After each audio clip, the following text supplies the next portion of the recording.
everybody, and welcome to our Wednesday lunchtime live. Thank you so much for joining us. Thank you, Pastor Lamont, for coming along today. Yeah, thank you, Jody. It is so good to be back here, and I want to thank Rita so much for doing it last week. I was away. I was in Bendigo last week, so it was lovely. You were a busy little bee last week. I was a very busy little bee last week, so yeah, thank you, Rita, so much for stepping in and doing such a wonderful job. Thank you, Rita. Yes, I did enjoy working with her. Yes. And there was a natural response between us. The chemicals, the juices, and all the fluid stuff flew, and we just connected well with each other, which I'm really thankful for. Lovely. We'll get it back again. Yep. So wherever you are, whether you're in Swan Hill or whether you're not in Swan Hill, basically, if you're virtually all around the world with us, thank you so much for coming along with us today. It is so great to have you.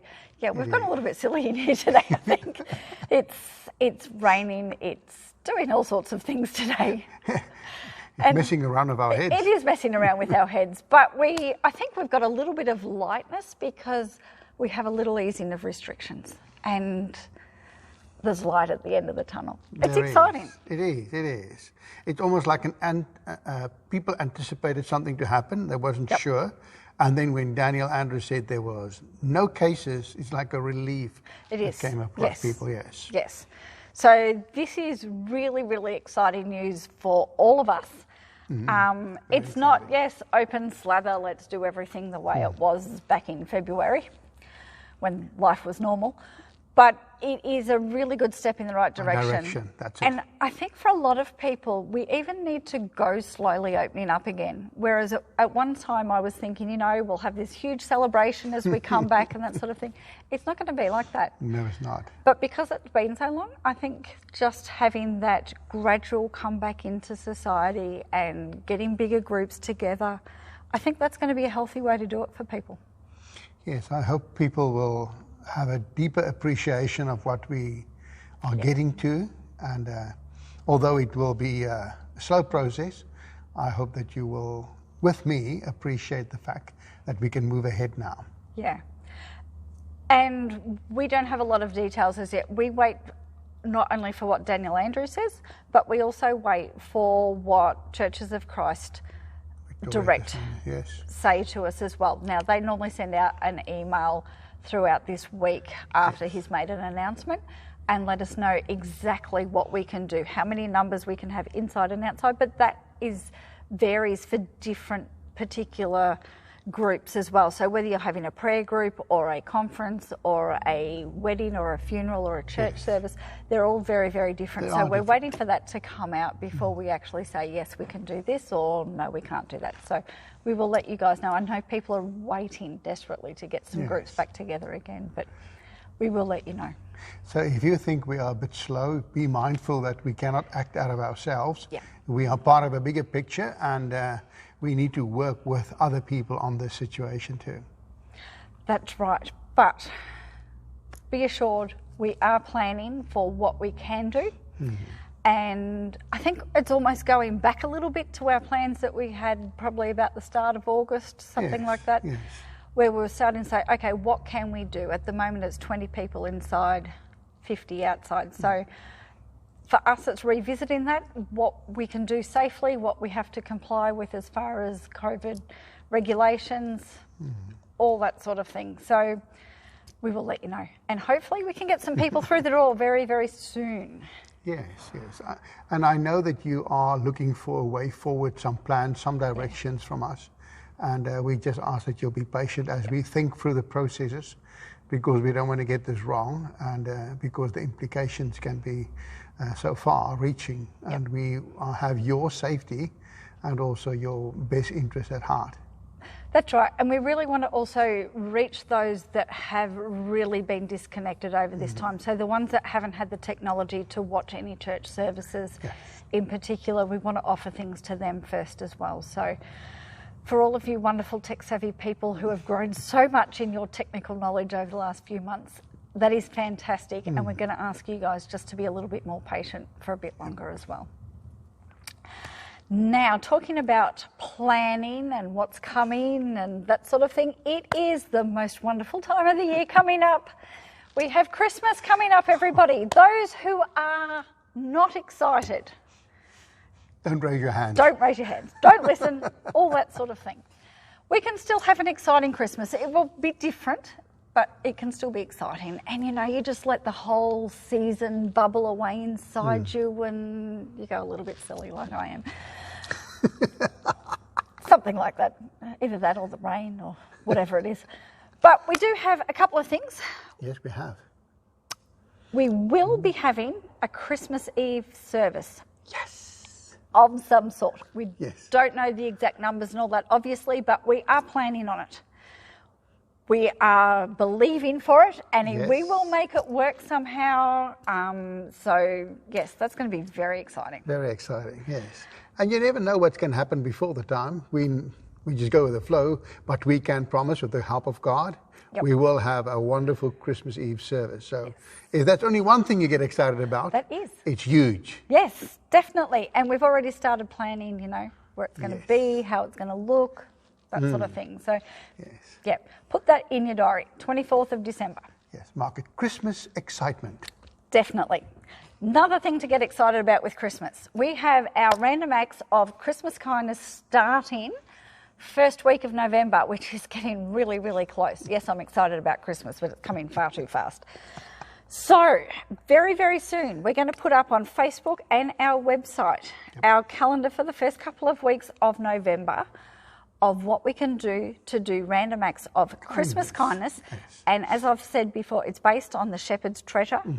And we'll put the Bible verses that support the acts that we're going to do as well. So I really encourage you guys to get on board. I'll put some information even about the Shepherd's Treasure as well and what's inspired this to happen. And really encourage you as well to post your own photos. Post what you're doing and how you're contributing to the community. We really want the community to feel that Christmas is still going ahead, and Christmas is about the birth of Jesus. It's not about how many Christmas carols we can sing or how many presents we get under the tree, because we'll lose a little bit of that this year because we won't have the Christmas carols in the park.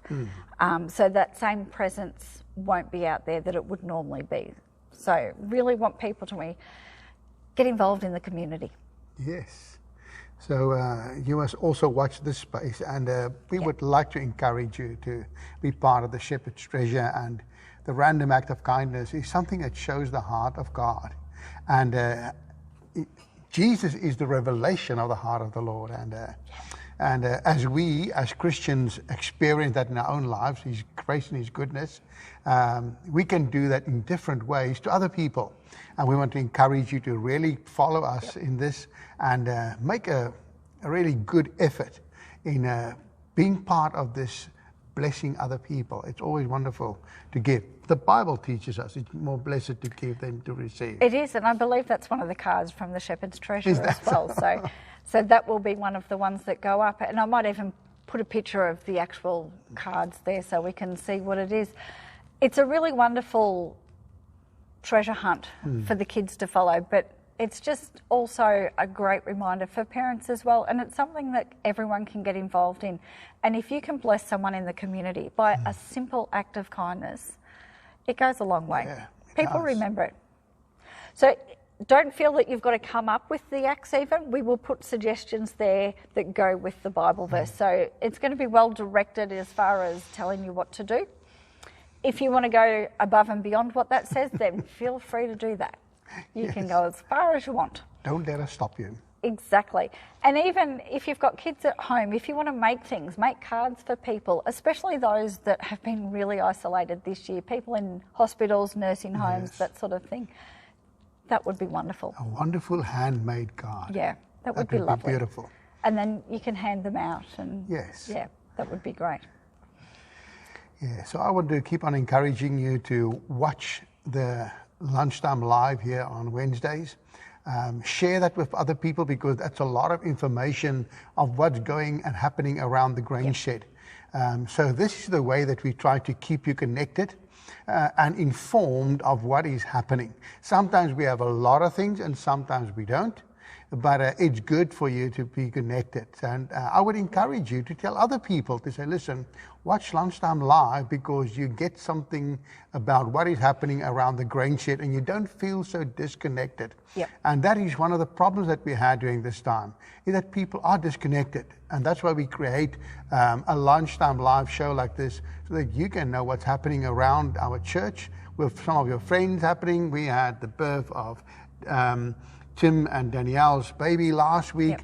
A lot of information being shared. So be mindful and share the good news and phone each other and still keep up that contact. Have that coffee together.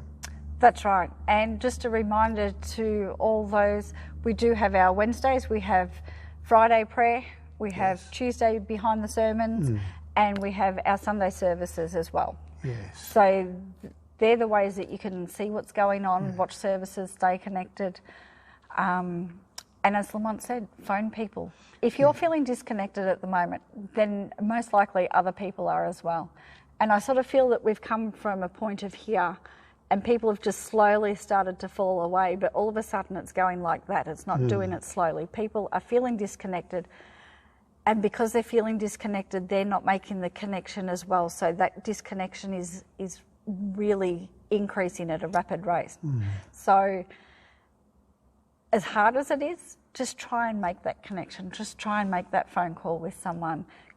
Say hello to them. I think we're allowed to pop around and see people at the moment. So just knock on the door, 5 minutes. You don't have to go in. Say, hi, how are you doing? That sort of thing. That is very important. Yep. So at the end of this show, we would like to thank you for joining us. Always thank you, Pastor Jody. Thank you, Pastor You are Lamont. very passionate and you love Christmas. I and do love you bring joy to our show. And it's good to see somebody excited about Christmas. And we hope that you will be blessed by that. So you must have a wonderful week. It's midweek, so I come from, they call it Small Friday. So that's when most of the people go and play the afternoon golf because they work half a day. It's like A small Friday. Yes, okay. Small I've not heard Friday. that. So Small Friday, Klein Vrijdag. Okay. Yes, so do that and enjoy the rest of your day. Thanks so much for coming along, everyone. Have a wonderful week. We'll see you next week. Bye-bye. Bye-bye.